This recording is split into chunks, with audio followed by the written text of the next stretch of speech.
So it's incredible to have him here. So I want to ask you to give him a very loud and energetic applause. You can do that by clicking on a hand. So you give him a digitally applause. He will be presenting together with Erica tonight, especially for you. If you have any questions, you can put it into the questions part, and we will see if there's any possibility to answer them during the webinar, and otherwise a Q&A at the end. So here he is. Give him a very great energetic applause from the Netherlands, Mr. Isaac Jones. Hello there. Thank you so much for that incredible introduction. And I'm sitting here with my wife, Erica, and my dog is right next to us over here. Hi there. And we're just so grateful to be able to speak to you today. We're really looking forward to adding a ton of value to you. And I just want to make sure, is my voice coming through okay? Okay, sounds like everything's coming in all right. If there's any issues, Arno, just jump on the line and let me know. And if there is any questions, you can also just kind of interject and ask any of the questions that the participants have, because my PowerPoint presentation is blocking the GoToWebinar information box. So, all right, fantastic. So my wife and I are going to present today some really powerful information. I'll just let my wife kind of review with you what we're going to be covering. Yeah, for sure. So in this presentation today, you're actually going to learn how to naturally skyrocket HGH, which is human growth hormone, up to 1,300% if you're a female, and up to 2,000% if you're a male. And if you don't know what human growth hormone is, we'll also talk about that in the presentation as well. But it's absolutely phenomenal to be able to increase it within the body by those percentages. You're also going to learn the 3 practical and essential steps that you can take to remove toxins from your cells. That's really what we specialize in at Designer Health Centers, what we've done with all of our international clients across the world, and that's really our expertise. So we're definitely excited to get into that. And we're also going to share with you the #1 essential step in order to maximize your health for the rest of your life. So it's going to be a great presentation, and let's get right into it. All right, so at the end, we're actually going to give you guys a gift. So if you guys listen all the way to the end of the webinar, we're actually going to give you the Designer Health Center's Holiday Health Survival Guide. So I think it'll add a lot of value to you as well as to your loved ones, so that you can navigate the holiday and perhaps even lose some pounds through the next couple of weeks. So that will be pretty awesome. Mm-hmm. So just a little bit about my wife here. This is Erica, and she's worked for the 2nd largest pharmaceutical company in the world. She's also worked with doctors and health practitioners for several years, just kind of coaching and educating them on different research in the health field. She also has her master's in health sciences from the University of Central Florida, and she builds and develops healthy lifestyle programs for people all over the world. She has a vision for transformation in the global healthcare space, which is really fantastic. And I think that Arno did a good job introducing me, so I don't really need to kind of fill you in anything else.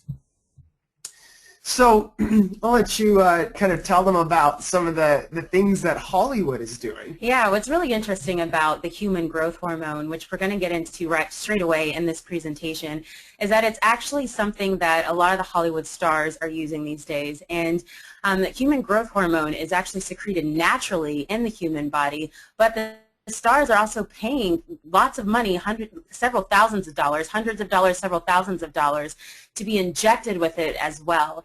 And really the amazing benefit of the human growth hormone is that it has incredible anti-aging properties, and it also plays a major role in overall health in the body. So whereas the Hollywood actors and actresses are using it definitely for some vanity aspects, there's also definite health benefits that are great as well. So what we're going to do is get into that in this part of the presentation, to where you can increase human growth hormone by several thousand % the natural way.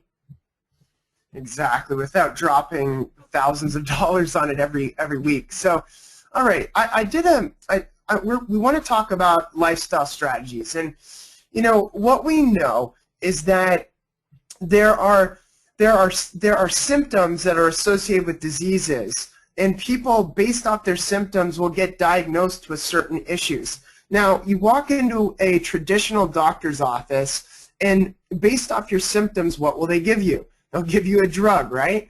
Well, they give you this drug, and the drug typically has side effects, as you know, and obviously issues can result from that. Well, what got me so interested in what I'm doing right now is because I went to all these medical doctors to help with my health conditions, and they didn't help. The medications just made it worse, the problems I was experiencing, and it wasn't until I went to a doctor that totally educated me on these natural strategies to help overcome my health challenges. I was diagnosed with mental dyslexia as well as ADHD, and I was struggling with some other issues.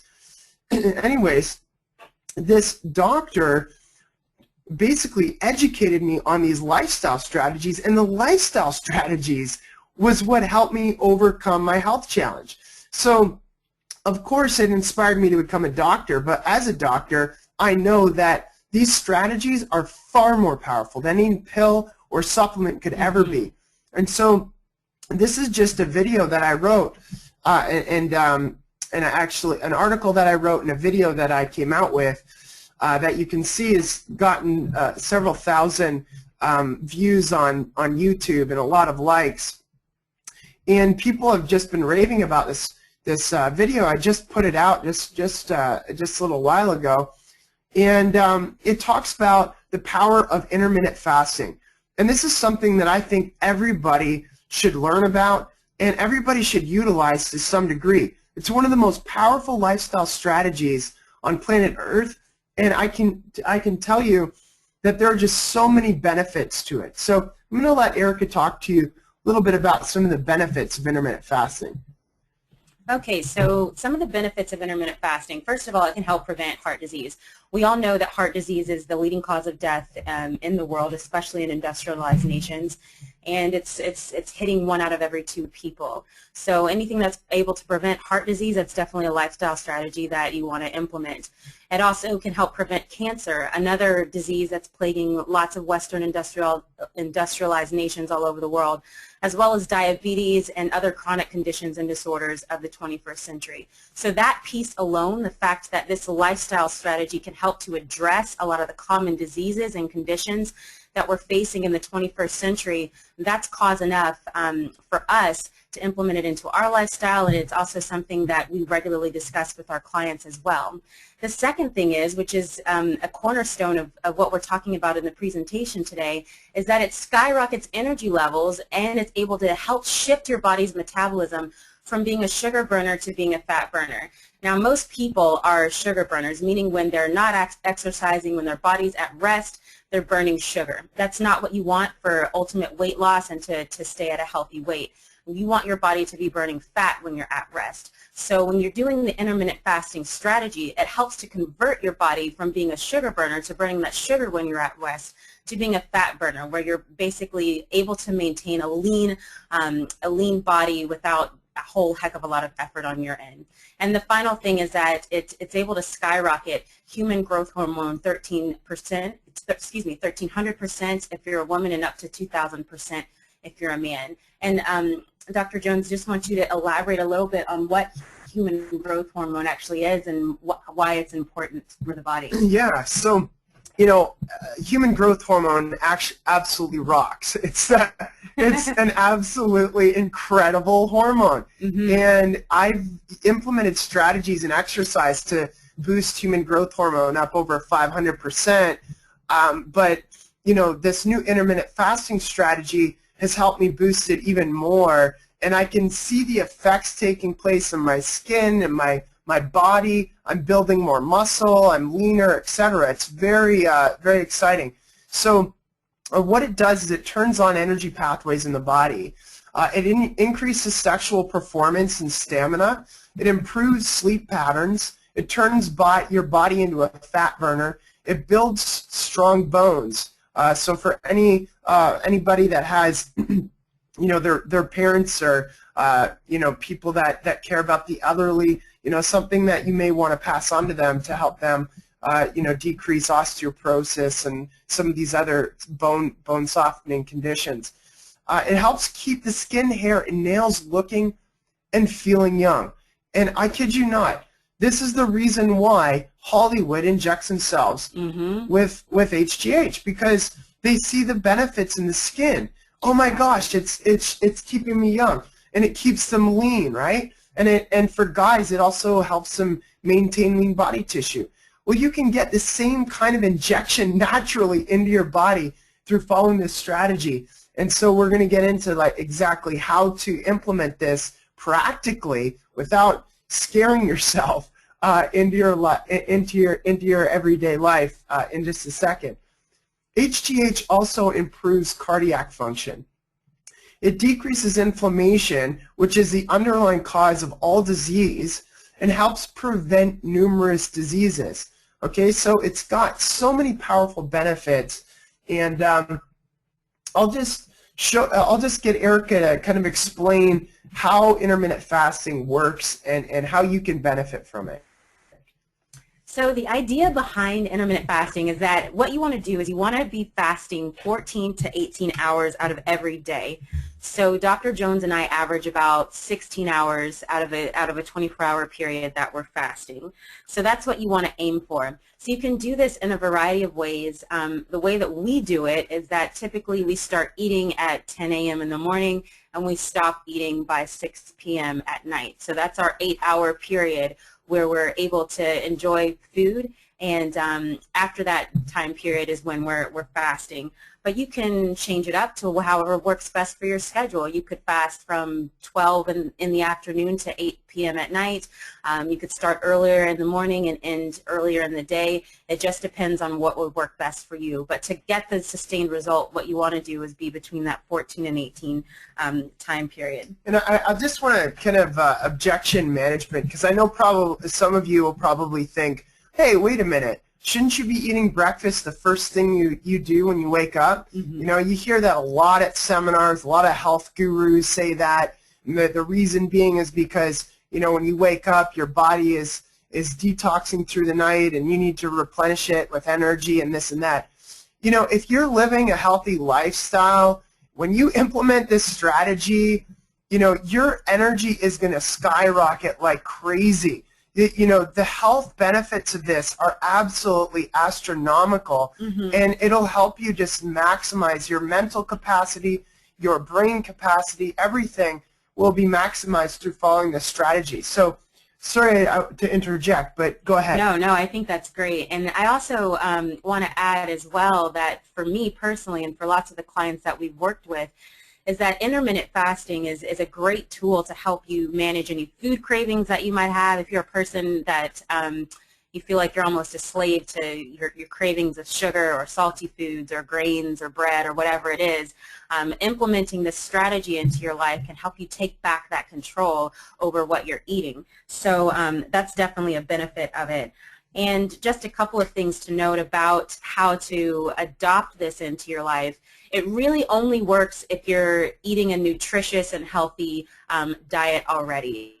So the intermittent fasting is not going to give you a whole lot of benefit if your diet is already McDonald's. Yeah, if you're eating out a lot fast food, or you're eating lots of sugar, that's not going to be a good idea to implement this process. But if you're someone that's eating relatively low sugar foods, you're eating whole foods regularly, and you're not eating a whole lot of grains and things like that, this is something that you can implement and see some amazing results. And even if you are, consuming grains, just not like a whole heck of a lot, you can still, benefit from intermittent fasting. Almost everyone could benefit from this. A lot of people can, but Erica's right. If you're a junk foodaholic, if you love to eat that junk food and eat the conventional food, then intermittent fasting isn't for you. There's one other group of people that intermittent fasting isn't for, and it isn't for women that are wanting to conceive, to get pregnant, because intermittent fasting can cause anybody, men and women, to lose fat and maintain a really healthy, lean body. So typically when women are wanting to get pregnant, they want a certain amount of adipose tissue on their body, a healthy amount. Not obviously, I'm not saying you need to be obese or anything like that, but you want to have a certain amount of adipose tissue for hormones to be regulated in the body, etc. Yeah, that's definitely, I'm glad that you touched on that for sure. So takeaway for intermittent fasting is that it's great for you if you're already eating a relatively healthy diet, and if you're not, perhaps starting with just getting the diet healthier, that's a great first place to start. Yeah, so just in review, you know, what Eric and I do is we eat our breakfast at 10, our lunch around 1, 2 o'clock, and then we'll have dinner around 5 o'clock and finish by 6, so we're eating within an 8-hour time frame. That means that our body is fasting during that time off, and in order to really skyrocket the HGH, you really have to follow that fasting strategy, because HGH will secrete it at the highest level while you're fasting. And when you wake up, and if you exercise in the morning prior to breakfast, prior to that 10 o'clock, Eric and I, we work out at 8 o'clock or 7 o'clock, and typically it's around 8 o'clock, so we work out at 8 to 9. We're going to skyrocket human growth hormone even more than when it's already secreted throughout the night from sleeping on an empty stomach. And then it's just going to skyrocket even more because you're waiting around a half an hour to consume food after your exercise. So again, if you're a performance athlete, this isn't for you, because you want to be consuming food prior to like your training and all of that. But if you're focused on implementing an anti-aging strategy that will burn fat off your body and really help you live a long, healthy life, maintaining healthy skin, etc., this is a great strategy. Absolutely. Really good strategy. Now, I want to tell you a story of somebody that just... Oh, go ahead, Arno. Dr. Jones, can I put under your attention some questions that arose from the participants about this topic? We get a question from Carolyn, and she's asking, can you do this intermediate fasting also when you eat superfoods, or do you have to, you know, stop eating the superfoods as well? No, this is a great thing to do while you're eating superfoods. Superfoods are the foods to be eating. Absolutely. So yeah, that's great. Thank you so much for that question. And another question from Theo. He's saying, by the way, great content so far. You're rocking it. So thank you, Theo. Thanks, Theo. And he's asking also, next to increasing your HGH, what are the other hormonal effects of IF, like testosterone, cortisol, etc.? Oh, that's a great, Theo, thank you for that question. It's a great question. And when you intermittent fast, you actually allow insulin to become more sensitive to the cells. So you metabolize nutrients a lot easier inside the cells of your body. The receptor sites on the cells begin to heal. When you're eating all the time and you're eating throughout the day and you're eating a lot of sugar and whatnot, the receptor sites get damaged. So when you intermittent fast, you're giving your body an ability to rest and recuperate. So that's number one.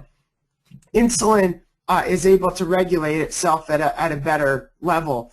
And then number two, testosterone, you know, will definitely become, you know, healthier. So for women, you don't need to be worrying about like the fact that you're going to grow a beard or, you know, or you're going to turn all masculine. That's not going to happen.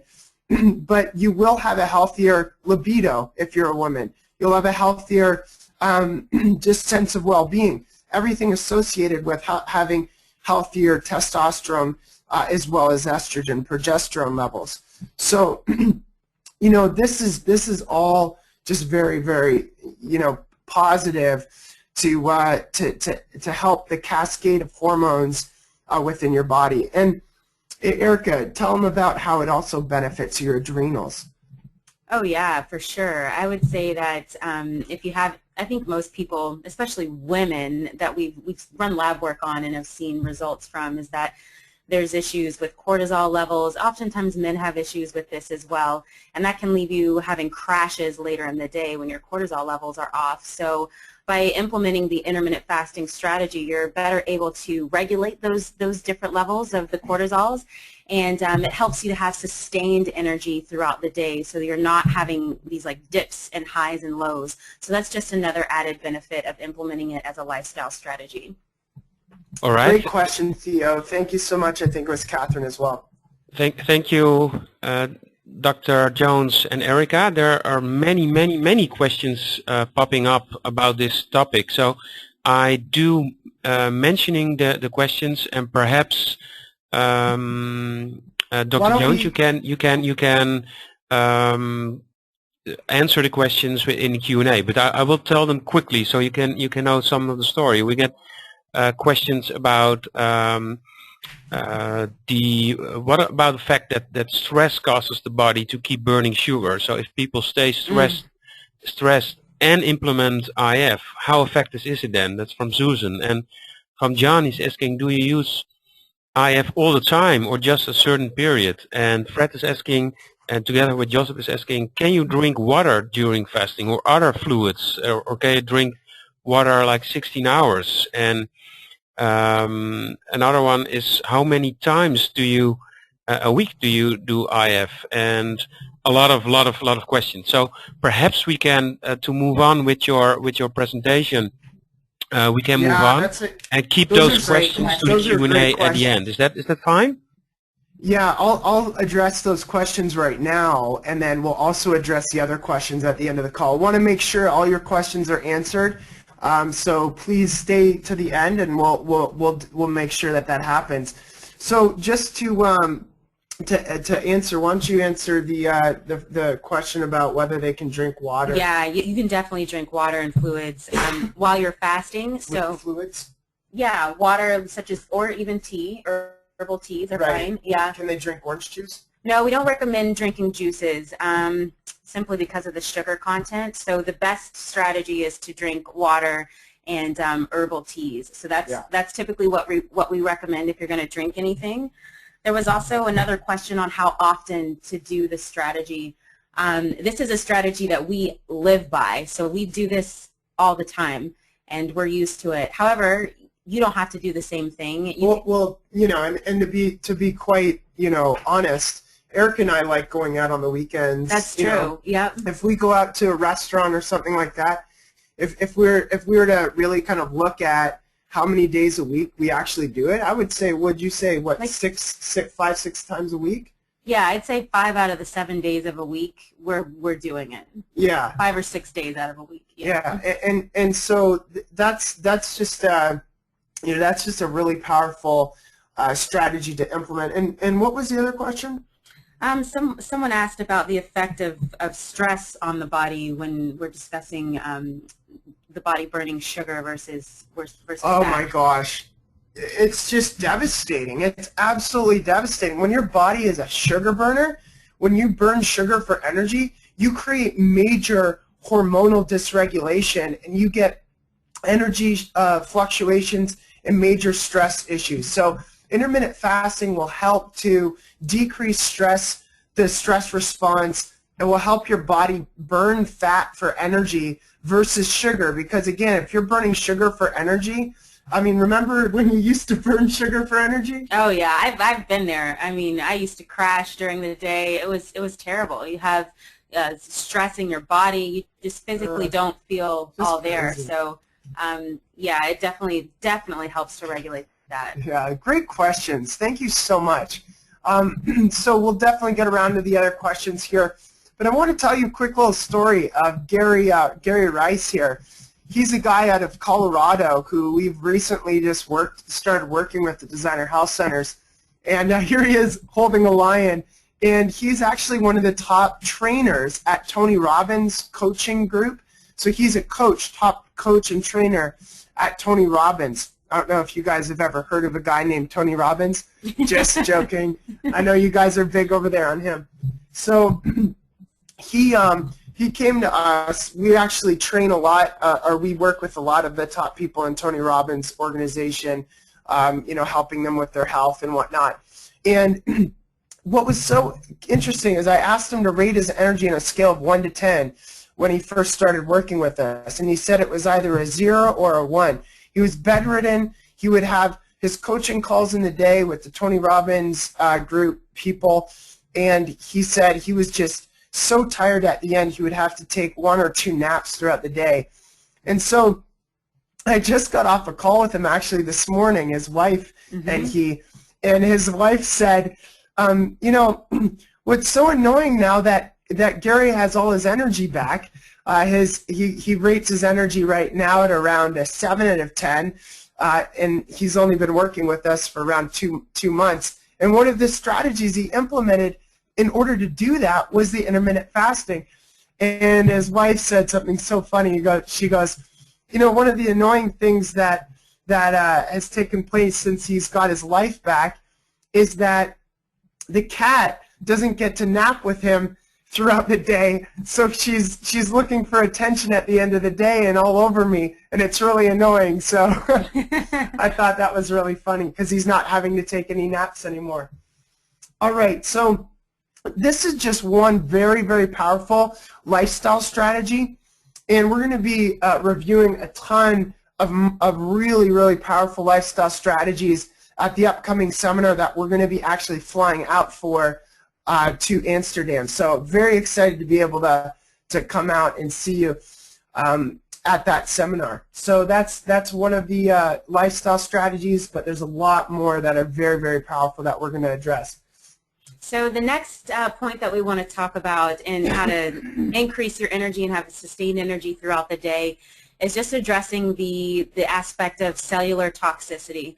And this is a very big deal, especially as we're living in the 21st century. This book is by Dr. Doris Rapp, and it's one of our favorite books because it really uncovers the problem and the exposure that we're all facing when it comes to toxins in the 21st century. So I don't know if you knew this, but the quote on the screen from the book says that we're being exposed to more than 100,000 new toxins and chemicals that have been brought onto the market since World War II.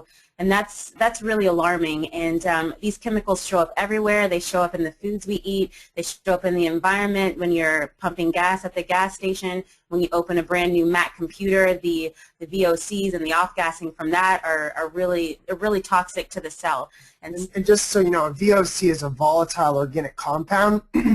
If you work in an office, you have fax machines, you have walls, the paint on the wall, the laminate flooring, all of that off-gases volatile organic compounds that bioaccumulate inside the body.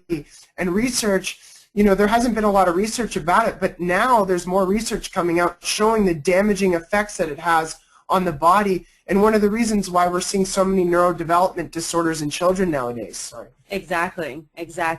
So we're going to get into a little bit of an analogy here to just kind of explain what happens inside the cell when the body's exposed to toxins at the level that we're seeing them. Yeah, so imagine your body as a Lamborghini, okay? So you've got this Lamborghini, and imagine just owning this Lamborghini, right?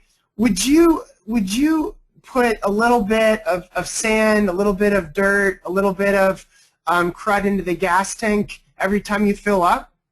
Of course you wouldn't, right? But yet, do humans do that? Yes. We do. Mm-hmm. And Erica, is there any toxins, chemicals that have bioaccumulated in the food that slowly can get in? Absolutely. The preservatives, the additives, everything. It adds and adds and adds. So if that gets in the oil and the gas, what ends up showing up on the dash? The change that oil light comes on. Right? Yeah, like the engine's busted, change the oil light pops up. And so this is funny because what do we typically do in the 21st century, right? If we've got, if from the bioaccumulation of all the toxins we've been exposed to in the 21st century, from the personal care products to the off-gassing from the environment, to all of these different things that we're being exposed to, bioaccumulates in the body. We start getting joint pain, we start getting headaches, we start getting these warning signs, these lights on our dashboard. We go to a doctor, and typically what do? We get prescribed a medication. I'm sure many of you are familiar with that. And when I was working in pharmaceuticals, that was my job. The entire objective was to get more patients on medication. So that's totally the paradigm of traditional medical society. And what do medications do? They typically just cover up symptoms. They don't actually address the cause of the problem. It would be like this Lambo, right? This Lamborghini. You get into the driver's seat and you put a piece of duct tape over the dash, right? You're covering the light. You can't see the light anymore. You don't feel the headache anymore. You don't feel the joint pain because you're taking the medication. But what's still going on? There's rocks and there's pebbles and there's sand in the engine and the oil tank and the gasoline tank, and there's problems going on in your car. You know, would you do that to the Lambo? No, you wouldn't. Of course you wouldn't. So, you know, there definitely needs to be a paradigm shift. And just talk about like some of the places that we're getting the toxins. Exposure. Yeah. I think you touched on a little bit of this earlier, but part of the exposure is coming from personal care products. And the issue is that a lot of the products, the way that they're made, the chemicals that are used in them contain allergens, they contain hormone disrupting components within them, they contain toxicities within them that just cause cellular inflammation, which really contributes to the root cause of most every disease. So the personal care products are one. You see on the picture on the screen there, we have a picture of the of Tupperware, things that people store food in. Some people and microwave. And microwave. Yeah, I was going to God. say that. Some people microwave their food inside of these plastic containers, and the issue, yeah, it's terrible. The issue with that is the BPA, the bisphenol A, that can leach into the foods, and the phthalates, the phthalates as well. Yeah. That's again more chemical exposure. And you, as you can see here in the graph to the right, that's the effect that mercury has on the organs of the body. The mercury attaches to selenium receptors on the thyroid that can give you hypothyroidism and even hyperthyroidism. It attaches to the adrenals, causing adrenal fatigue. It can attach to the gonads, causing infertility issues, people that have impotence and various other sexual dysfunctions, and the ovaries as well, causing major issues with just the production of healthy cycles and whatnot. So, you know, all that can be affected by heavy metals, by environmental toxins. And another huge, absolutely devastating onslaught of toxicity that isn't so much prevalent, you know, in the EU as it is here in North America, is genetically modified organisms. So you have to be careful when you come over to the States, or if you they ship a lot of produce over to Europe. If it's made in America and it doesn't say organic, oftentimes it's GMO. And GMO, the microRNA in GMO actually gets into where? It gets into the DNA of your cells and can actually change the genetic composition over time. So there's still new research coming out about this, but it's very frightening, the potential of what can happen. And it can create pesticide factories out of in your own cells in your body. Okay, so this is serious stuff. So what does all this do?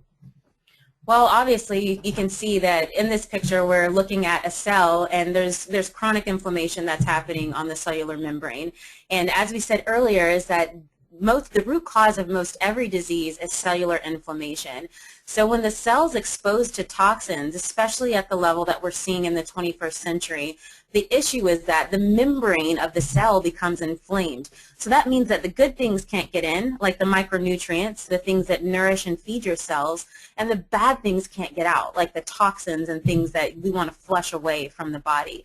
So in order to rectify this problem, we have to decrease cellular inflammation at the root cause. That's what we specialize in with Designer Health Centers, but there's several different ways that this can be done.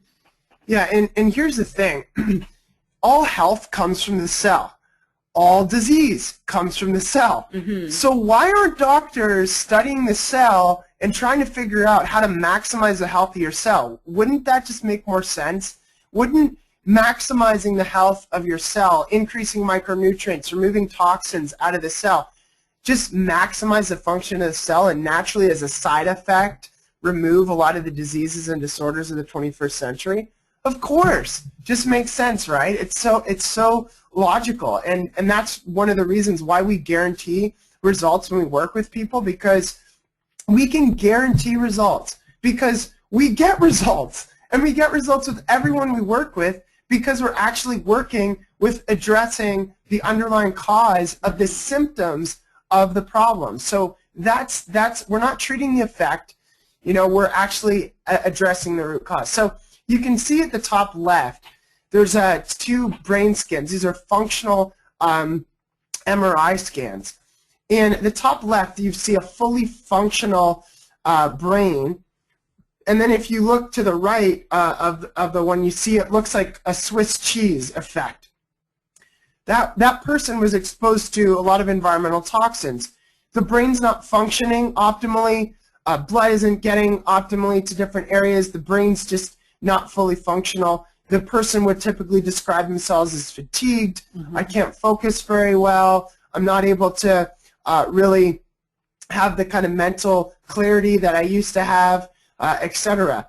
So they did a detox, and 6 weeks later, you can see they went from basically having a Swiss cheese functioning brain to a fully functioning brain, which is so powerful. So when you actually address the cells at a cellular level, you're actually removing the actual functional deficiencies of your brain, perhaps even reversing Alzheimer's and dementia. Yeah, it's true. It's really powerful stuff. And actually, this is a picture of Daniel Kingston, one of our clients that's out in Utah, and he really came to us really in need of some major changes in his life.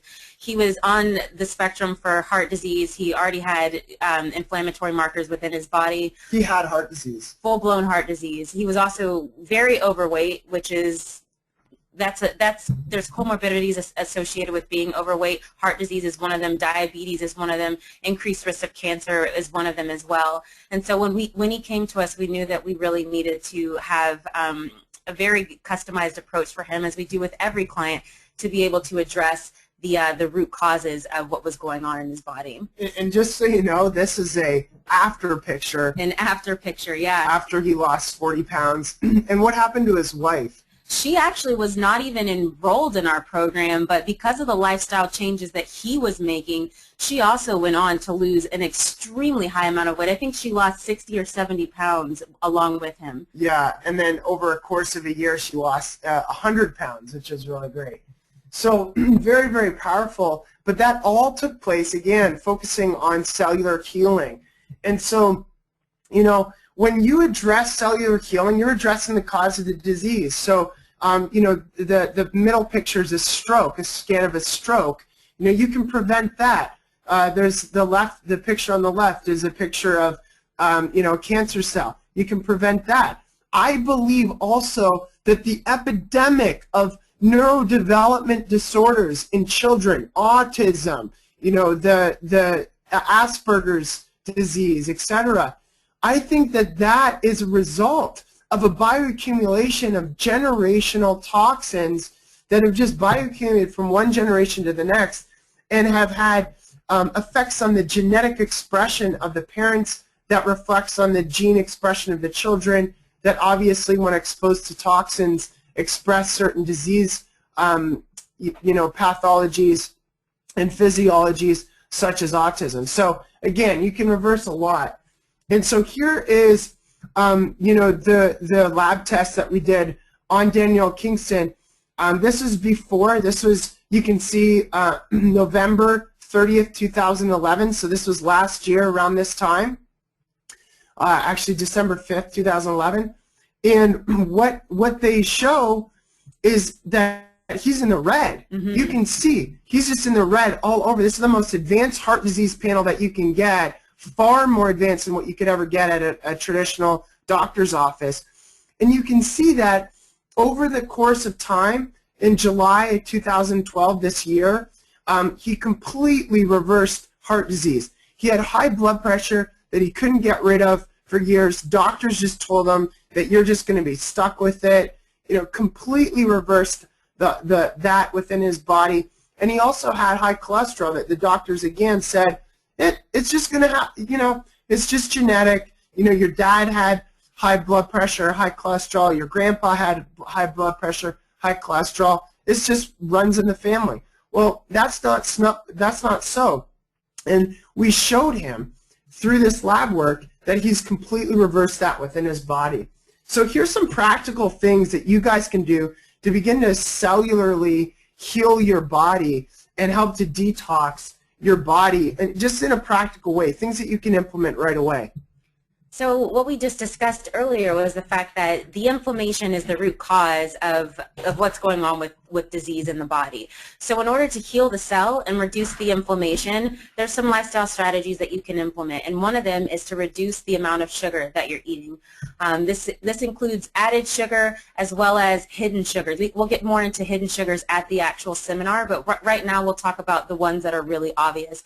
So these are things like sodas, your cakes, your candy, even too much dried fruit, as you can see on the right. A lot of people think that is, super healthy to be eating all the time. It actually can upregulate inflammation as well. So reducing sugar is a primary way to heal the cell. And just remember, our ancestors consumed 15 to 20 grams of sugar a day. Or less, yeah. Or less. So genetically, you're programmed to consume 15 or 20 grams of sugar per day.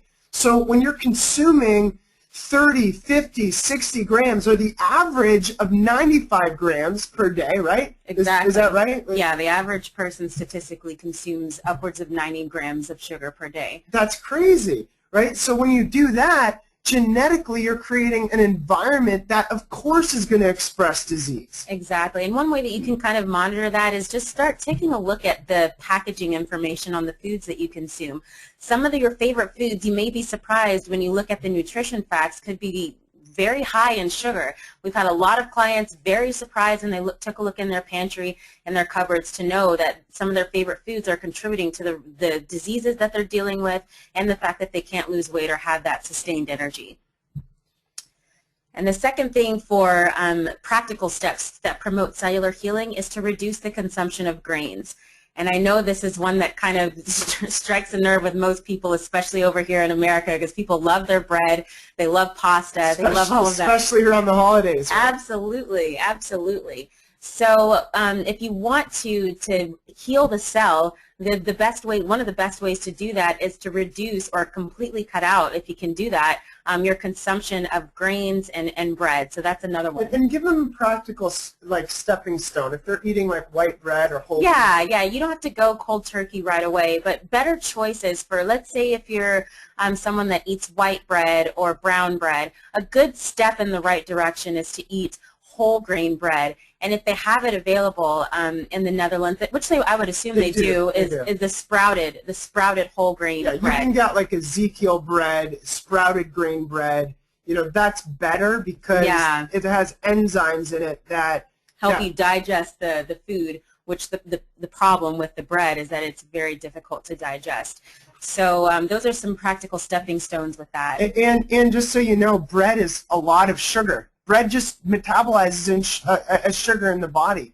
So again, our ancestors for thousands and thousands and thousands of years didn't consume bread. So now our Neolithic ancestors started consuming bread, and all this disease starts to happen. Our skulls malform and our teeth start to rot. It's like it's really important though that you understand the importance of this, because if you want to heal the cell, you really have to move away from grains. Okay, so, I'm sorry to have to tell you that, but I'm saving your life here, and that's more important than me trying to dance around the fact that I might offend you.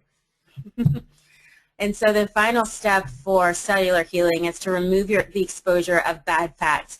And the bad fats that are prevalent in society today show up in the form of vegetable oils, margarine, canola oil is another bad one, and you've got all kinds of things like sunflower seed oil, cottonseed oil, different things like that that show up mostly in processed foods these days. So if you go to the grocery store and you walk down the aisle and you see the snacks, a lot of the snacks and the processed foods contain these oils, one, because they have a very long shelf life, and two, because they're cheap for manufacturers. So replacing these with better oils, for instance, olive oil is a better alternative. Also, coconut oil is a better alternative as well. A lot of people are kind of wary about coconut oil because of the saturated fat content, but lots of research has come out to debunk the myth that coconut oil causes heart disease. And another one is real butter. Using real butter instead of margarine is definitely a better choice when it comes to healthy fat as well. And we want to give you guys more resources. Obviously, we're going to get into a lot of information at the seminar, but just in the meantime, Eric has created some really powerful videos just on how to create a healthy kitchen. So if you are interested, you could go to drjones.tv to watch the Organic Kitchen Key Essentials for the Healthiest Kitchen information. Very, very powerful stuff. So again, we're going to get into more cellular healing strategies at the seminar, but we have to move on to our last point and just read this really powerful quote from somebody that actually was just in Amsterdam. In the Netherlands, yeah, not very long ago.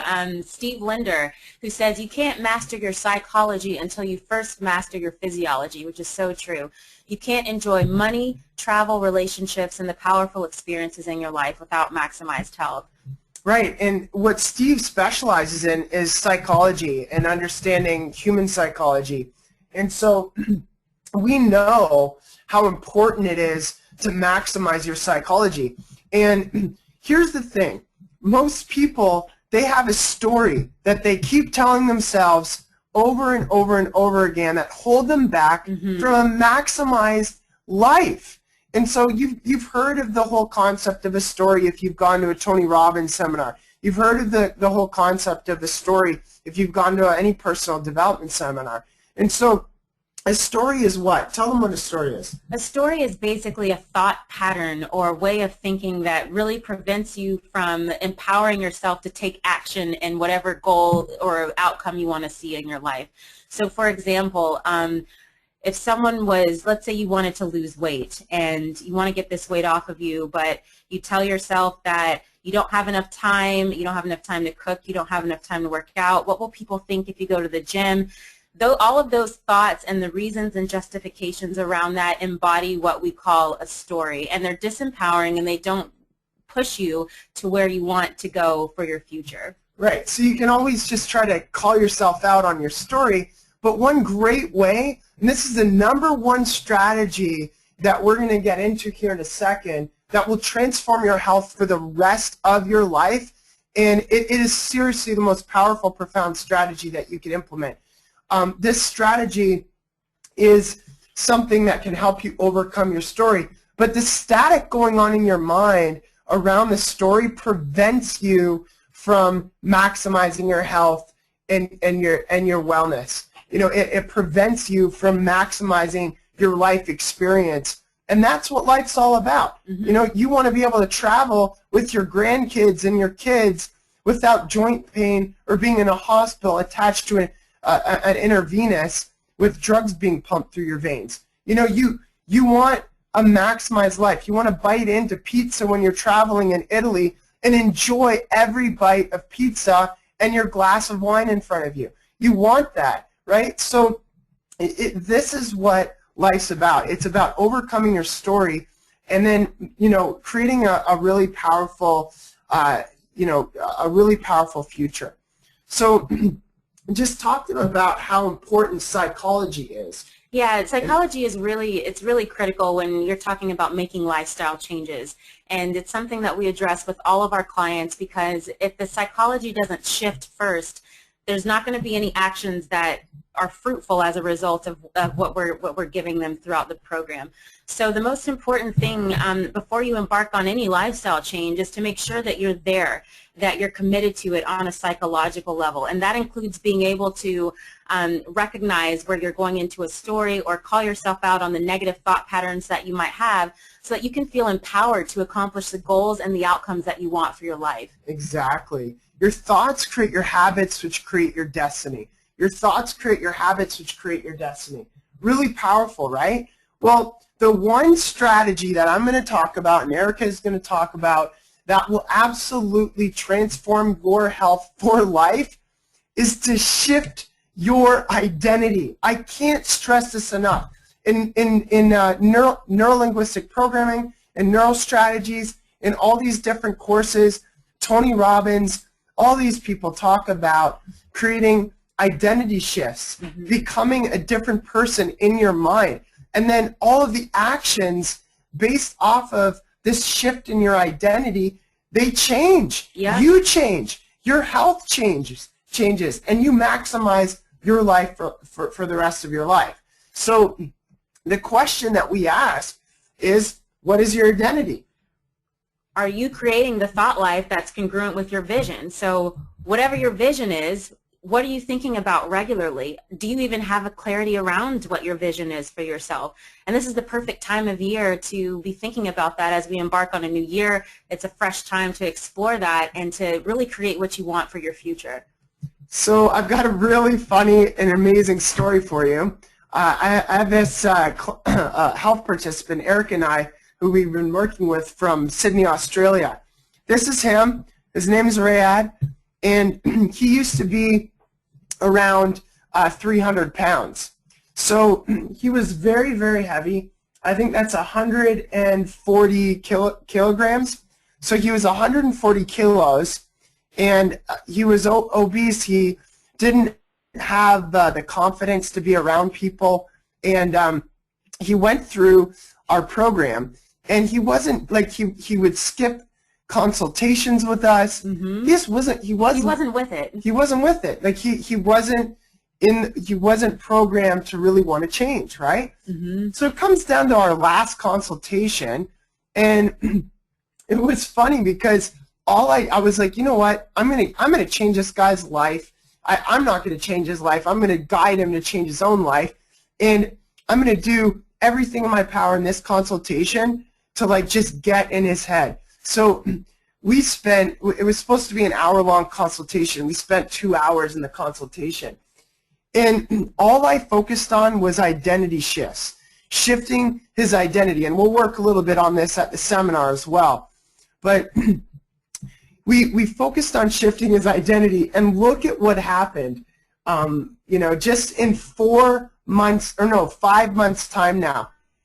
So this, you can see it says December 13th, 4 days ago. It's 5 days ago now. I took a screenshot of this yesterday. So this is Rad. He says, hey mate, has been going super. So official weigh-in. I've now dropped 40 kilograms, which is just an astronomical amount of weight. That's almost 100 pounds, right? 88 pounds or something like that. To 140 kilos to 100.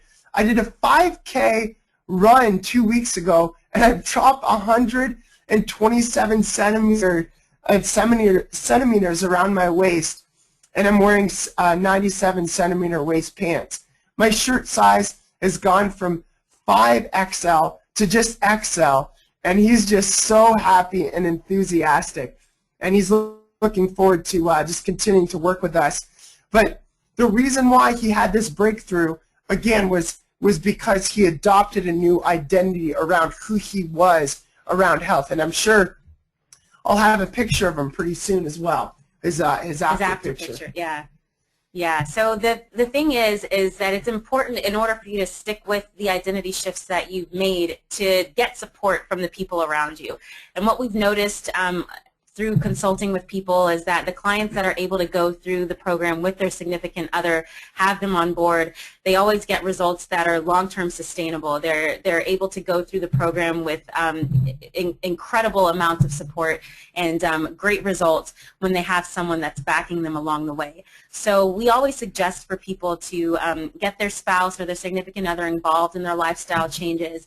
And if you're single, involve your friends or people that will encourage and support you. So the idea is to make it something that's fun for you and something where you have people around you that can be there for you when you feel like one of those days where you just feel like giving up, or someone to share your victories with, to share your challenges with, and to help you stay the course. So we highly, highly recommend that. Yeah, the more social you can get about your identity, the more it'll stick for yourself, because you're reintegrating it into your neurology every time that you talk about it. Exactly. So it's a really powerful strategy. And even if you just pick one person, if you're not ready to tell the whole world about your new identity, just tell one person, and then keep that person as a momentum partner. That we call them a momentum partner because they help create momentum in your life. And you just get them, give them updates once a week or once a day if they let you, about how you're doing. And I kid you not, no matter where you are, you can transform your health through this strategy. So I'll let Arno just talk a little bit about this upcoming event that's coming up. We are so excited to be there. Yeah, and we are. We're just so grateful for the opportunity to be able to connect with you guys. All right, thank you, Dr. Jones and Erica. For all the participants, I will switch to Dutch right now. Na deze korte intermezzo gaat Dr. Jones en Erica in op vele vragen die gesteld zijn. Ik zal zo aan hem vragen of dat zij beide de tijd willen nemen om iets langer dan gepland door te gaan. Zeker om de vele zeer interessante vragen ook te kunnen beantwoorden. En voordat we dat doen, je ziet nu op het scherm staan een bepaalde URL en succesgids.nl/Dr. Jones. Ik zal hem voor jullie ook even intypen in het veldje die je nu te zien krijgt. Dan kan je er direct op klikken. En op die pagina kan je zowel met korting die tot en met vanavond geldt je inschrijven voor Dr. Jones en Erica Jones live in dit weekend samen met diverse andere topsprekers en experts. En ook onderaan deze pagina staat die bonus die Dr. Jones net al beloofd heeft. En dat is de Health Guide die je kan downloaden. Die staat helemaal onderaan die pagina als een bonus. En mocht je toch niet willen inschrijven voor dit seminar, kan je nog steeds wel deze bonus nu downloaden. Dat is ook wat Dr. Jones beloofd heeft. En Dr. Jones zal tijdens dit, en Erica, tijdens dit weekend ingaan op deze materie en dan nog verder gaan met diverse vragen en echt de diepte in op diverse onderwerpen. En ja, het is voor ons een hele eer dat hij dat doet. Wij delen zijn missie samen met ons diverse andere personen in Nederland en daarbuiten om deze hele materie kenbaar te maken in eigenlijk alle terreinen wat er op dit moment bestaat. Dus zowel in het onderwijs, wat heel belangrijk is, in de politiek als het ware en in alle gezondheidsinstanties en om dat veel meer bekendheid te krijgen. Dus ik hoop dat, en jullie luisteren allemaal massaal op dit moment naar dit webinar, dat jullie dat of voor jezelf hebt of voor de mensen om je heen. En ik denk dat daar met z'n allen ook een flinke taak in hebben. Nou, vandaar dat wij Dr. Jones en Erica Jones speciaal uit Canada naar Nederland halen. En naast Dr. Jones en Erica Jones ook Judy May Murphy. Daar hadden wij van de week ook een webinar mee. Dat is de nummer 1 vrouwelijke succescoachspreker. En ja, zij gaat in op alles op het gebied van NLP, neurotherapie en alles wat te maken heeft met je mindset en de psychologie om een gelukkiger bestaan te creëren. En daarnaast hebben we Marcus de Mariah op het gebied van je financial blueprint en ook daadwerkelijk hoe je ja, stappen kan maken op het gebied van investeringen om de naderende daling in de economie en financiële positie voor mensen om ons heen, om ook die trend te keren. En dat is heel eenvoudig te doen, alleen veel mensen denken dat op dit moment heel erg moeilijk is. En hij laat zien hoe je met diverse eenvoudige strategieën dat echt voor jezelf kan implementeren. En daarnaast Huub van Zwieten op het gebied van echt het vinden van je droombaan of het doen van je passie. En Karel van der Velde als de nummer 1 business coach van België. En natuurlijk Elke de Boer, internet business strategieën. Omdat je kan bijna tegenwoordig niks meer doen zonder het effectief gebruiken van internet. En hij is daar veruit de nummer 1 in Nederland. Dus ja, we zijn er heel trots op dat we zo'n line-up van speakers en experts bij elkaar hebben weten te krijgen. Om echt in 1 weekend niet alleen geïnformeerd te worden. Want dat kunnen we met z'n allen heel veel dingen volgen en luisteren en lezen. Maar het is het verschil tussen informeren en transformeren. En wat wij hier geprobeerd te hebben te doen is diverse trainers bij elkaar die ervoor zorgen dat je transformatie bereikt. Met andere woorden, dat je diverse gedragsveranderingen ondergaat en dat je positief en succesvoller daarna stappen zult maken voor en jezelf en natuurlijk voor de mensen om je heen. Nou, we hebben tot vanavond dit webinar aanbod op 23.59 uur op succesgids.nl/Dr. Jones. En het lijkt ons super gaaf om dat met ons mee te maken. En ja, we gaan er echt een feest van maken. En het is een super interessant peergroep ook daar om te ontmoeten. Ik denk dat er op dit moment al meer dan 250 inschrijvingen zijn. Er is we hebben een beperkt aantal deelnemers dat mogelijk is. Dat zit ergens tussen de 300 en 400. En vanavond een kaartje is ja, in plaats van 5, 6, 7, 800 euro voor dit soort type sprekers, experts, is nu maar 147 euro. En vanavond hebben we ook nog een speciale webinar en vroegboek aanbod voor je. Dus dat kan je nu doen. Ik zie ook diverse vragen erover komen van, ik heb me al enkele dagen geleden ingeschreven, Kathleen. Kan ik nog steeds die gids van waar Dr. Jones het over had te krijgen? Ja, dat kan. Als je ook naar die pagina gaat, succesgids.nl/Dr. Jones, dan kan je helemaal onderaan die pagina op het plaatje klikken. En dan kan je ook de PDF downloaden. Ik zie van Kobi een vraag, ik zie geen downloadmogelijkheid, ik heb een Apple. Nou, dan zorgen we ervoor dat jij, als je morgen ons een mailtje terugstuurt, dan dat je in ieder geval die PDF ook krijgt.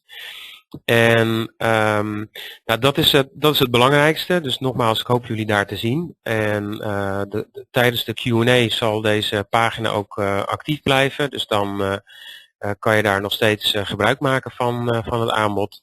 En ik geef zo het woord weer aan Dr. Isaac en Erica Jones. So I will switch back to English. Erica, Dr. Jones, I just told a few minutes about the program, about the event in February. Are you still there? Yes, we are. Can you hear me? Yes, we can hear you well. So thank you for your first part of the presentation. It was really outstanding, and I never saw at a webinar so many people still very present and still attending the webinar and be really present with asking questions. And it is a topic which is very evolving, and it is a special topic for everybody to to feel important about. And we have many questions, so shall I go through a few and see where we can end up with? Do you have any Yeah. time? Because officially we're getting to the end of the webinar, and I think in practice we have max till 9 o'clock. So perhaps you can see if we can extend it a little bit, perhaps with the GoToWebinar software. So do you have any time for some great questions we received from many of the participants? Sure. Yeah, we would love to answer them. And I'd just like to say as well that Eric and I are going to bring some unbelievable content and information, to Amsterdam with us that they'll not want to miss. So it is our best stuff that we're going to be actually delivering at the seminar, and really look forward to people getting that information, because it will affect you and it'll transform you really in your health for the rest of your life, which is really exciting. All right. So thank you so much for your comment. Let me browse through some of the questions. And first of all, about the plastic. That's a question that we see, and that's actually what we're wondering ourselves. But the question comes from Manali mainly, and the question is it true that type of plastic 2, 4, and 5 are harmless and do not leak BPA? Well, there's definitely plastics that are better than others, and the 2, 4, and 5 do ring a bell to me as some of the ones that are better. I do remember reading that in the research, and I think Doris Rapp, the book Our Toxic World, discusses that as well. Better options to plastic in general are glass storage containers. I don't know if they have something like Pyrex there. They probably do, but that's what we use to store all of our food in. It's all glass with a plastic lid, but the food doesn't have to be touching the lid, and you can gradually kind of transition your storage for your food items that way. But the 2, 4, and 5 are better plastics. The best option is glass, though. And all plastic has phthalate, right? Right. All plastic has phthalates, because phthalates are what makes plastic malleable and soft. So in order to really minimize hormonal dysregulation from environmental exposures, it is best to minimize your exposure of like anything plastic. Like if you have a Ziploc bag, if you were just to open up, when you get a Ziploc bag from a grocery store, you open it up, and you take a sniff of it, it smells like glue. Like it's so strong. The amount of phthalates. What I always do, if I'm ever to use a plastic bag, I rinse it out, especially if it's a new bag. Rinse it out before you use it. But like Erica said, it's best to use a glass container. And if you do have to use plastic, because I know it does take time to transition your lifestyle into this, if you do have to use plastic, the best thing you can do for yourself is not to heat your food in the plastic, because that just leaches more chemical into your food, which you're then ingesting, causing more inflammation and toxicity. Yeah. All right, thank you. And we got some questions about the grains, and let me wrap up on a few of the questions. It is one of those is, when you say grains, are you referring only to like gluten-based grains, or also to quinoa, buckwheat, etc.? That comes from Susan. And what to use instead of grains is a question from Morgana. And from Gel, you mentioned that sunflower seed is not a good choice. Is that also true if you don't heat the oil? So those are a few questions for about the grain part. Okay. Great. Jill, and I think is yeah. I'll try to pronounce that name a little bit later. But yeah, I think that those are great questions.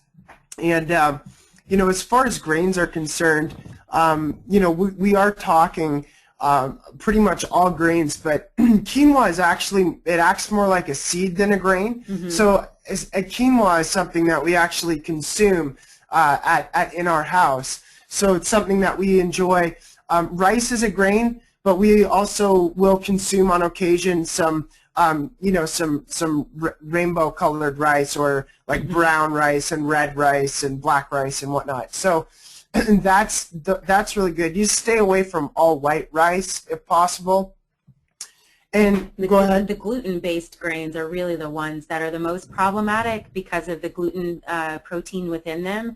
It's just very hard to digest, and often pretty much every person that we've ever run a food sensitivities panel on comes back with a sensitivity to wheat and brewer's yeast as well.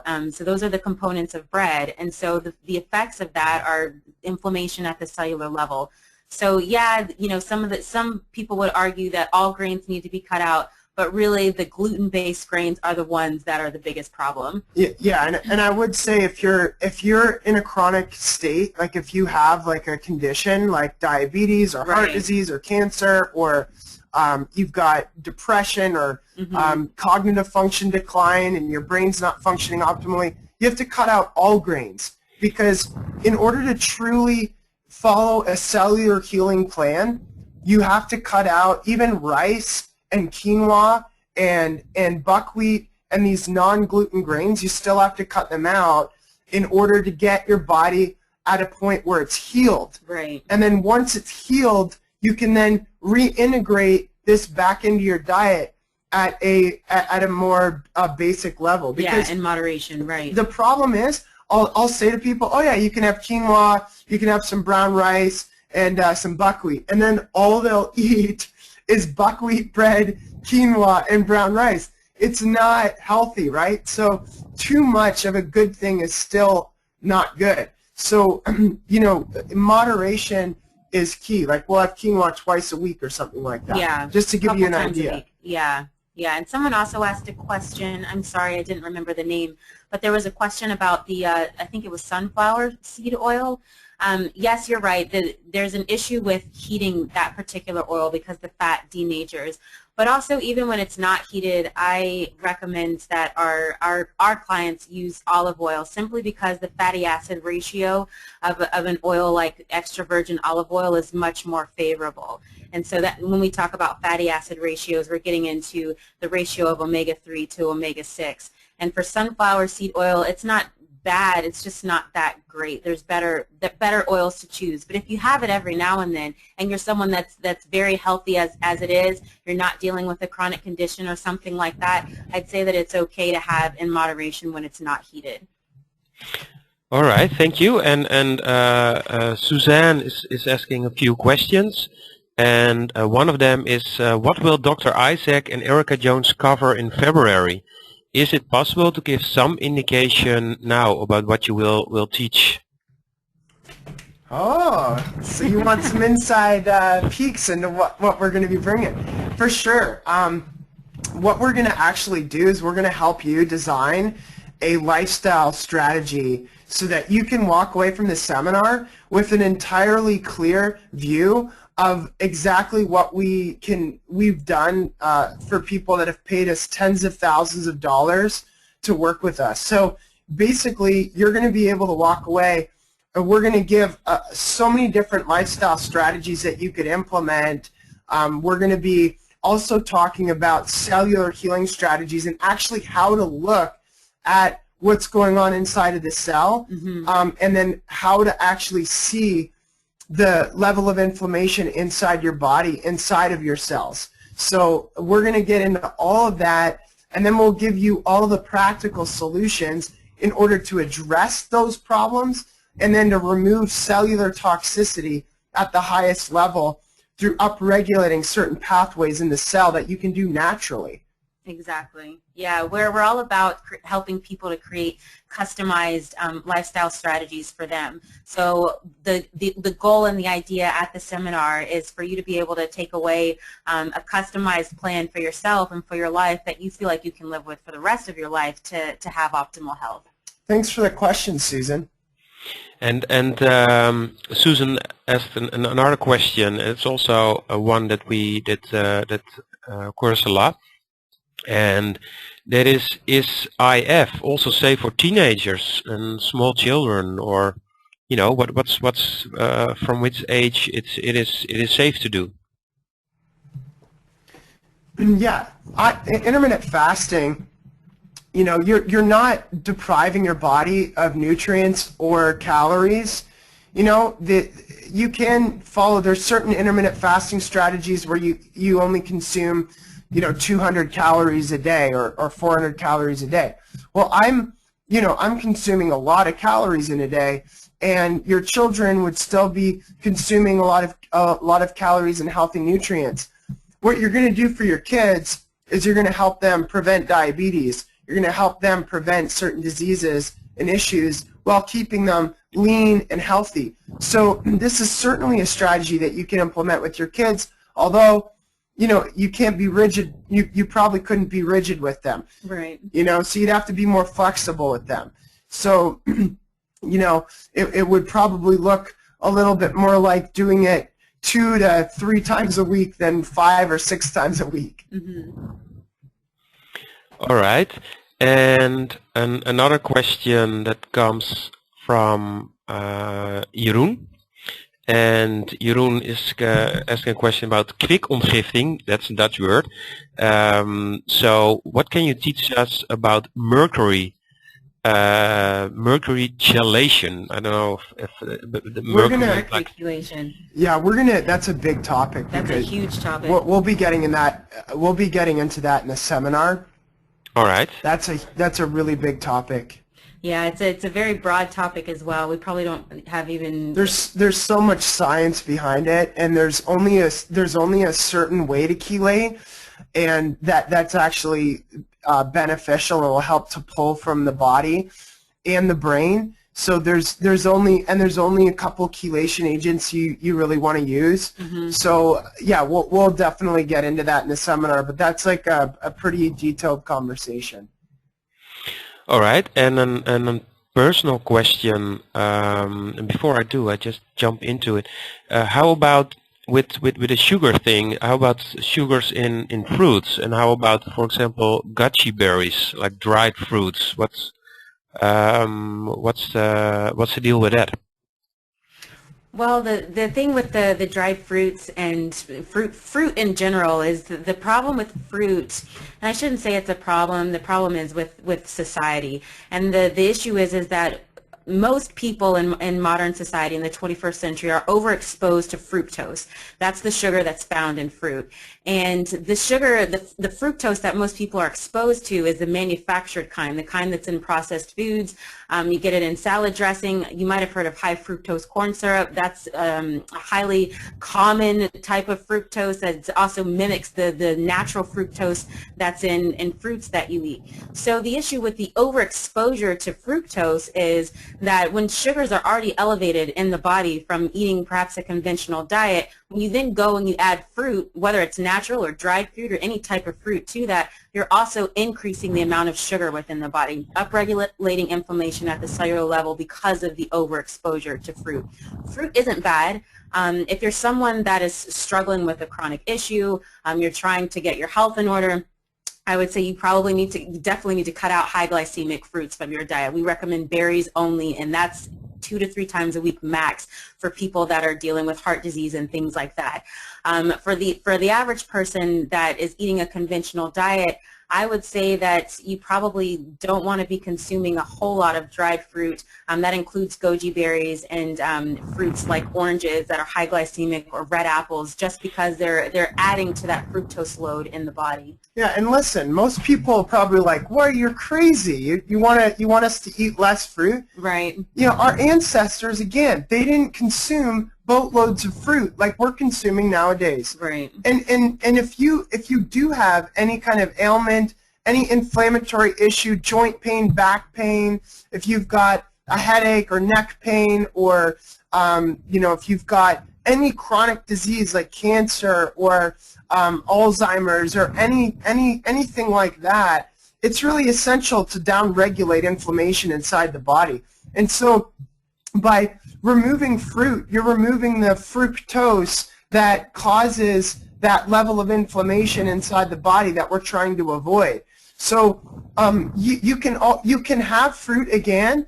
You can enjoy fruit for the rest of your life, but in order to heal the cell, in order to heal the cellular membrane, you have to cut it out for a certain period of time. Okay, so that's the most important thing. Once you heal the body, you're game. You can have fruit. You can have fruit. And Eric and I enjoy fruit. We do eat fruit. Yeah, but it's not like we're eating a copious amount of it. You know, we might have one fruit once every couple of days or once a day. You know, it's something that and we enjoy the berries a lot too, the lower glycemic fruits. So that's a great question. Thanks for that. I think it was yes, I don't know who it was. All right, and it came from Jeroen. Another question was from Sana, and it's not a typical question, a great one though, and that's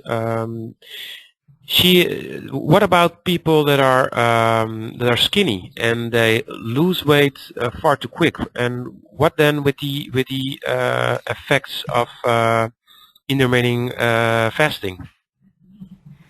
Well, Sada, that's exactly who I am. I have a lean body type. I've had a lean body type for my whole life, so I can definitely relate to what you're saying here. And for me, the intermittent fasting hasn't produced any, let's say, weight loss for me. I eat healthy amounts of protein. I eat good fats while I'm on the nutrition plan. It's part of our lifestyle now. And really, the main thing that I've noticed is just being able to function better, to feel better throughout the day, to have my energy sustained. So as long as you're eating good protein, you're eating good healthy fats and whole foods while you are eating throughout the time period while you're doing the intermittent fasting during that 8 hours, as long as you're eating good healthy foods, you should be able to keep weight on. And if you're a vegetarian or something like that, or you don't eat meat or something like that, that may be a little bit more problematic. But if you're typically eating a really round, healthy diet, you probably shouldn't have any issues with weight loss. Yeah, you're gonna be fine with that. Typically, what we found, and with Erica, she's actually gained more lean body tissue, so she's actually probably gained weight. We haven't actually weighed you, but you've probably gained weight from IFing. IFing is exercise too. Yeah, of course she exercises, but yeah, that's something that you don't need to be like super concerned about. Again, it's going to keep you lean, and if you're wanting to get pregnant, you know, then don't follow IF. Yeah. All right, and another question about the fruit from Anke. And fruit in the morning is okay. And some statements are made that you shouldn't eat fruit after other foods. So like with a dessert, or just ending with fruit. Is it a myth or is it true? It is true. Well, the reason why they say that is because when you consume protein and then you consume some fruit afterwards, what happens is you create you know, a gas issues and digestive issues. So they're just saying that's a recommendation, that you shouldn't eat fruit after, you know, after eating food, or excuse me, after eating like a meal, because it should be eaten kind of in isolation. Yeah, they're saying that it should be eaten in isolation, and the reason is because you're using different enzymes to digest and break down the foods, etc. So. Like, but it's the same with like a burger and French fries, right? So you've got protein and you've got the simple carbohydrate that's in the bun, right? Or the steak and potatoes. You've got the steak and then the simple carb that's the potatoes. It's the same thing as eating fruit with the meal, because essentially the bun breaks down like fruit would into sugar into the body, and you're still dealing with the digestive issues that a lot of people are facing. So you can see that in society, it's across the board. Most people are dealing with digestive issues. So fruit in combination with this, you know, with a meal, it's probably best to eat separately. But then there's all these other exceptions to the rule as well. You don't want to have bread with the meal, you know? Yeah, and that's getting more into food combining, how to combine your foods for optimal digestion, which we'll cover at the seminar as well. All right, and will you cover also relating to this question about the very popular item in the Netherlands these days? Those are smoothies, and Fred is asking, what about fruit smoothies or the combination of it, like putting vegetables and fruit together in one smoothie, or would you suggest to separate it and make only a vegetable smoothie? Well, I think vegetable and fruit, if you're doing vegetable and fruit smoothie, that's a whole lot better. The problem with the fruit is the protein. You're combining the sugar with the protein, and that's really hard on the digestive system. Vegetables are mostly complex carbs, so if you're doing fruit with that, like in a smoothie or you're juicing or something like that, that's better. The thing with the smoothies that we tell our clients is that oftentimes the quote-unquote healthy smoothies can be really high in sugar. They've got oranges as a base, or they've got apples as a base, or pears or pineapples, just really high sugar fruits. And as we said earlier, you know, if you're dealing with chronic conditions, you want to be reducing inflammation, therefore limiting your intake of those sugars. So if you're someone that's, you know, pretty healthy, you're not dealing with those kinds of things, you're where you want to be with your health, then having a smoothie every now and then is totally fine. Yeah, oh, and just so you know, I have smoothies every morning for breakfast, and you know, I'll put some healthy grass-fed whey with my berries, as well as with like some vegetables and whatnot. So I'm not like all over the, you know, the certain, there's certain things that obviously people need to understand in order to really maximize the benefit of making these amazing shakes. So yeah, really, I love shakes. We love shakes. That's great to hear, because we're implementing it. We have it in every day in our office as well with some of the colleagues. So it's good to hear, Dr. Jones. Some comments from participants is, I love what you're sharing. Thank you so much. It comes from Suzanne. And, thank you. Suzanne. It's our pleasure. Thanks, Suzanne. And many other are complimenting other people about their questions. So that is great. We got a few more questions about supplements, about estrogen, and what about it with post menopausal women, and we have other questions about about detox. We have some questions. Can I have help someone with a slipped disc? We have questions about is the combination of raw food and IF okay? And yeah, we got so much other questions. So. Let me see if another question about supplements again. Is there anybody that say, well, I have a really urgent question right now, because we do not have the time to get now into all the questions in totally. And some remarks I'm reading right now of. Kunde write a book about it, and I think you did already. We are especially in ebook, and so perhaps you can mention there something. And the we get I pick up one question of do you have some examples about, you know, like healthy breakfasts? What do you take? What is possible for people, you know, that are not don't have a lot of time to spend on it? Of course, it's a matter of priority, but like with busy schedules, because what I noticed from reading about both of you, that you're kind of specialized for the people who are busy, that work hard jobs, that have family, sports, and running their own company. So can you give some slight advice there for the busy people, how to do it fast and healthy? Sure. One of the things that we really share with our clients, and I talk with them about this a lot, is creating lifestyle strategies around meal planning. I do this. I'm busy too, and I would never be able to eat healthy every day if I didn't plan around my meals. So that's something that we'll be covering in depth at the seminar. But two of my favorite breakfasts that I really like that are fast and easy, one I call avocados to go. And basically what you do is you slice open an avocado, and you slice the flesh out. You can dump it into a bowl.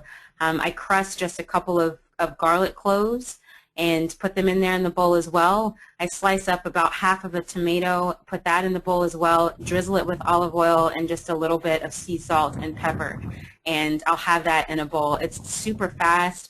It tastes delicious, and it doesn't take very long to eat it either. So that's one of them that I share with a lot of our clients. The other is eggs are also a really great breakfast. If you don't have time to cook eggs fresh in the morning, what you can do is just boil some eggs. Boil perhaps, a dozen eggs, just depending on your needs. If you have a family, maybe a dozen. Just boil them up for the week. And what you can do is you have your boiled eggs ready. You can take them out of the fridge as you need them, crack them in a bowl, or take them to go.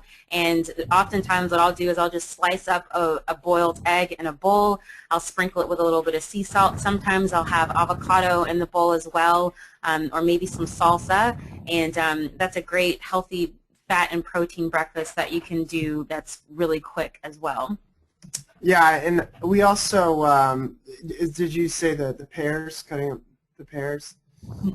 You could actually, one of my favorites is, obviously we do a ton of shakes. Like I love shakes in the morning for my breakfast. But if I want to get a crunch going, I'll take like a Brazil nut or some almonds or any kind of nut, cashews, hazelnuts, whatever you like, and you crush them up or you blend them up a little bit with cinnamon, perhaps some stevia to taste. Stevia is that kind of sweetener, but it's made from a herb, not like it's not actually sugar. And so, put a little sprinkle of sea salt in there with some berries, and you just mix it up. Throw some almond milk or coconut milk or hemp seed milk on top, and you've got this berry nut bowl that is nice and crispy and cinnamony and delicious. So yeah, it's really good. It's a really good bowl. And you could also put some slices of anything that you'd like in there, like avocado or something like that. So that's a great question. Thank you so much for that. The other question is, should you use estrogen post-menopause? So estrogen, synthetic estrogens, I don't believe are really healthy for women post-menopause, and I think that people should get a specific kind of hormone panel done on them, which I know they're not doing in the Netherlands, because we have health participants in the Netherlands, and we've had these conversations, and we've actually called doctors in the Netherlands to try to figure this out. And so it's important to kind of use this natural approach to hormone balancing, but we need to figure out through proper testing what's actually going on inside the body first. Now, the next thing somebody asked was about a slip disc. Slip discs happen, obviously, for a number of reasons. If it's a trauma, it's a trauma. It's a car accident or something like that. But slip discs can also happen when people bend over. They get at a bed and they slip the disc. And typically that's not just the time that the damage to the disc occurs. Typically it occurs over years and years of wear and tear on the disc. So Eric and I at the seminar are going to show you how to actually maintain a healthy spine and prevent damage to your spine and your discs, because really That's one of the things I've specialized in, is structural corrective strategies for proper spinal biomechanics of the spinal canal and cord. So. And I think they were wondering too if IF is good for a slipped disc. I think. Oh, if IF, yeah, because it decreases inflammation. Yeah, it'll help to decrease inflammation, so it's good. And then, yeah, it's great to combine raw food with intermittent fasting. That's fantastic. All right, thank you so much. There are a few questions left. There are, by the way, 76 questions asked, so that's a record we have. So it is of course a topic that everybody is feels something about it. And let's save the other questions. I have to apologize, but we have to end it. So we have to save the questions for you on the 9th of February 2013.